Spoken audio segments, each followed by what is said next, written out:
She was fired for using the pronoun she. Hi, I'm Peyton Luke, and you're watching First Liberty Live. Our guest today is Jocelyn Boden, who is a new First Liberty client and a Utah Bath and Body Works store manager who was fired over a pronoun policy, as well as Stephanie Taub, our senior counsel here at First Liberty Institute. Ladies, welcome to the show. Wonderful. Thanks for having us on. Absolutely. Okay, so Jocelyn, how long were you a store manager with Bath and Body Works, and what did you enjoy about the job? I was there for 3.5 years, and I really liked working at Bath and Body Works because I had a really good team. We worked really well together for a long time. You had an exemplary job performance review, and you had even recently had some raises. But then you hired a new employee. What happened after that? I hired a new employee back in March of this year. And when I hired her, after I sent her the offer letter and everything, is when she communicated with me that she saw herself as transgender and she wanted to go by a different name than the name that she had given me, which is fine. We all have nicknames. So she had a nickname she preferred. And then she also told me the pronouns that she chose to go by. I was fine with the nickname part of it. We all have nicknames, I think. So that wasn't an issue for me at all. And at that point, when it became obvious on one shift that we worked together that I was not going to degrade my religious and my moral convictions by calling her a him, HR was quickly called. And after HR was called, of course, then I was called and had to answer for that. Even though I made it clear I didn't mind calling this new associate by her preferred nickname, I just, in my own personal beliefs, did not agree with falsifying my speech or being coerced to speak in a way that went against my religious and moral convictions by calling her him. Within the week, mere days after I expressed to HR and my district manager that I was facing discrimination at this point, and retaliation because of my actions, I was terminated. I was terminated by the same district manager that I had communicated the fact that I was seeing discrimination towards me. She was the one that ultimately terminated my employment. Yeah. So like within about a week or so after that happened. So you worked with her, as you said, on one shift, and you were willing to use her preferred name. So then how did it make you feel when you found out that you were fired just for the pronoun usage? To be quite honest, I was shook for several days. It really was shocking and very frustrating for me. Bath and Body Works is very open about their tolerance policy. They, as associates, you're supposed to even wear a badge on your apron that says, "Everyone belongs, we belong." And I was very frustrated and very taken aback that their selective tolerance was not even something they tried to hide. It became very obvious that everyone didn't belong. If you have a religious conviction, if you have a moral conviction that goes against apparently one thing that they could have made an accommodation for, they still weren't willing to do that. Sure.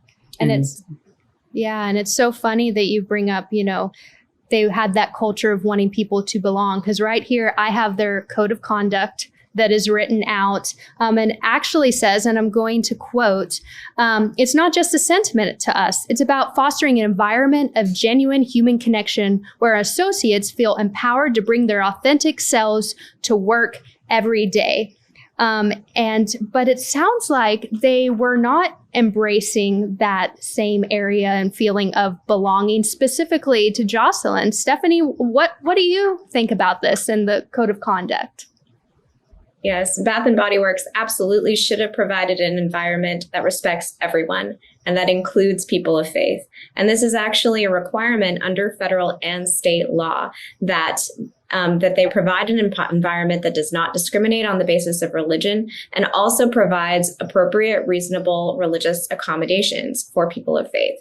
And so it's a very important case here, because we know that too many people across the country are in similar situations, are being forced to choose between their faith and their jobs, which is their livelihoods, their means of providing for their family. And this is such an important case. And so we're asking the EEOC to take up this case and to really send a message that employers should not or must respect the religious beliefs of their employees. Sure. And it sounds like all of this happened so quickly. So, Stephanie, was there a progressive disciplinary process, or what was the investigative timeline from when the incident happened to when Jocelyn found out she was just fired?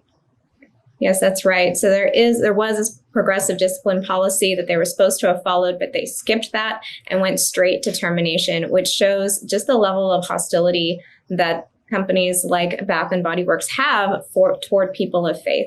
And so what they should have done is went into an interactive accommodation process and sought to figure out, is there a way where we can accommodate Jocelyn and without causing undue hardship to the company. Wow. But at no point was a religious accommodation even brought up or offered to her, right? That's right. Wow. Before we were rolling the camera, you shared a very touching story and conversation you had not too long ago. Would you be willing to share that with our audience now? Yeah. So after I was terminated, I was speaking with a family member who is young. She's like 18. Just starting out in life. Like, she's going to be able to vote next time. She's kind of just a new adult, young, right? Learning about what life is going to be like in this world in a lot of ways. And we were having a conversation about my termination. And one thing she said to me, she goes, you know what I find really interesting? And it caught me off guard because it was so wise. You know, we all know things, but then you gain wisdom. Wisdom is different than just knowledge, right? And what she said was just such wisdom. When she looked at me, she goes, it's so fascinating to me that you have to get a lawyer to protect yourself and your right to speak, your right to live the way you want to live, when it's already protected in the Constitution. And I just looked at her and I was like, you obviously understand something that thousands and thousands of adults in this country don't understand or choose to ignore. And for you at your age to totally understand the fact of that that's exactly it. You're right. Why? Yeah. Why would anyone in this situation lose their job, have to get a lawyer to tell your employer that just took everything away from you on a financial level, your security, everything away from you? That the Constitution already protects this. So that I just sat there and was like, you already know way more than I ever did when I was 18 years old, and have wisdom beyond your years. It was great. So wise. That's an amazing story. Thank you. Thank you for sharing that. I knew I wanted to set you up to be able to share that. So Stephanie, circling back to you, we won a case at the Supreme Court that changed how employers are able to, treat religious employees. So how will the Groff decision impact this case? That's absolutely right. So the Groff decision that we won, a unanimous victory at the United States Supreme Court just a couple of years ago now, it really was a landmark decision when it comes to employee rights, religious liberty rights. So it clarified when employers have to provide accommodations for their employees of faith. And previously, it was a very low bar. But after Groff, the standard is significantly higher. So employers must provide those religious accommodations unless doing so would cause substantial increased costs. So here, this case makes it very clear that simply allowing Jocelyn to use names or use pronouns consistent with her religious beliefs, neither of those would cause substantial increased cost to a corporation as large as Bath and Body Works.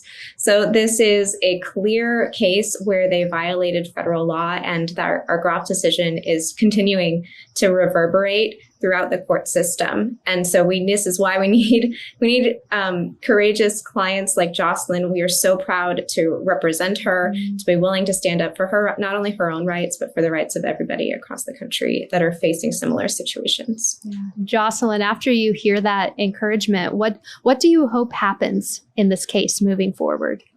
Well, first, I'm really grateful to First Liberty. You know what I mean? I do not have the law expertise to have understood what my rights were or what I could do to possibly make right what happened. So I'm really grateful to First Liberty, first and foremost. So thank you. What I hope to see come of this is I want Bath and Body Works held accountable. I want Bath and Body Works very publicly for people to know that this is not okay for a company of any size to do. Selective tolerance is wrong, and to be able to have employees that have religious convictions like mine, moral convictions, not even like mine, just the concept of my religious beliefs or my moral convictions won't get me fired from Bath and Body Works. That they won't be able to do this to anyone else. That's what I really hope to get from it. What's your advice for anyone that might find themselves in a similar situation as you? My advice is, if you know what you believe in is true and right, then you stand firm on your foundation. And everything else will fall into place. I'm not naturally someone who backs down on things. And I really hope if people see or hear what I'm saying or what Stephanie's saying or what you guys are saying, it's that you can speak up, that you can say something, that you do not have to compromise your religious and moral beliefs to keep your job, to live your life and live in a world that allows you to live your life and live in the world. So, yeah, that's probably it. That's so good. Yes. Thank you for sharing, Jocelyn. We are so proud of you. It is our honor to stand beside you. So thank you for coming on the show today. Thank you for standing strong. Absolutely. Thanks. I appreciate it. Yeah. And Stephanie, thank you as well for your time today. Of course. Thank you. Yeah. So if you would like to see America's religious liberty restored across the nation, you can do that by partnering with us today. You can go to firstliberty.org, and in the top right-hand corner of our homepage, you'll see the big red Give button. And we want to say thank you in advance. So First Liberty is fighting for faith and delivering freedom.